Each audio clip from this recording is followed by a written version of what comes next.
Hi Rockstars, I'm Diego, and in this tutorial, I will show you how to connect your WisBlock starter kit to the Things network. First, let's set up the Arduino workspace. Download the Arduino IDE. You can find the link in the video description. Open the IDE and head to File, then Preferences.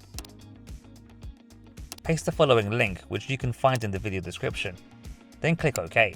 Then go to Tools, Board, Boards Manager. In the search field, type RAK and install the RAKwireless NRF boards.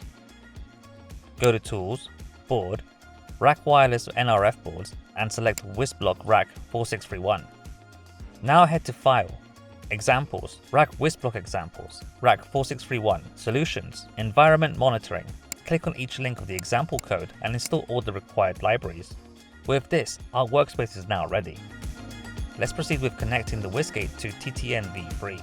In this tutorial, we will use RAK 7268v2. Start by accessing the gateway. Head to the Overview menu, find and copy the gateway's EUI as it is needed when registering in TTN. Go to the TTN console, link to TTN in the video description.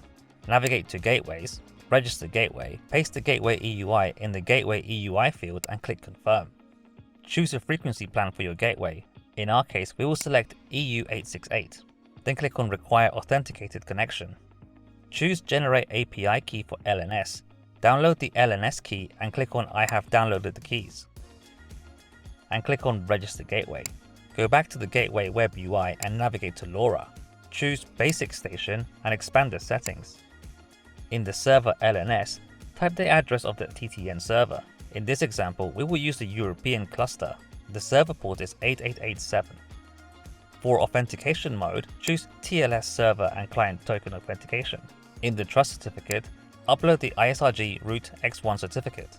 You can download the certificate from the link in the video description. In the client token, copy and paste the LNS key created earlier. Finally, click Save Changes. You can check the established connection in the TTN console. Now, you need to add an application where you must register the WisBlock starter kit. In the TTN console, head to Applications, then Create Application. Give your application a unique ID. Alternatively, you can set up a name and description for your application. Click on Create Application. Now that the application is created, click on Add End Device to register your WisBlock starter kit. For profile, choose the band the WisBlock kit will use. In our case, it is EU868. The LoRaWAN version needs to be selected. This must be 1.0.2 for the Arduino BSP, which is used in this tutorial. Select the corresponding frequency. Then a Join EUI field will pop up. Fill it in with zeros and click Confirm.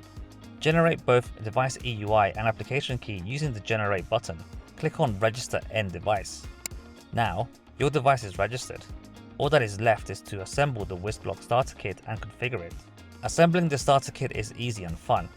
Just click the WisBlock core and sensors to the baseboard. Attach the antenna and connect it to your computer via the USB cable. In the video description, you can find a link on how to assemble your WisBlock starter kit. Go back to the Arduino, scroll down and configure the frequency band. In this example, we will use the EU868, so we will leave it as default. Scroll further down until you find the OTAA keys. By default, the OTAA is used.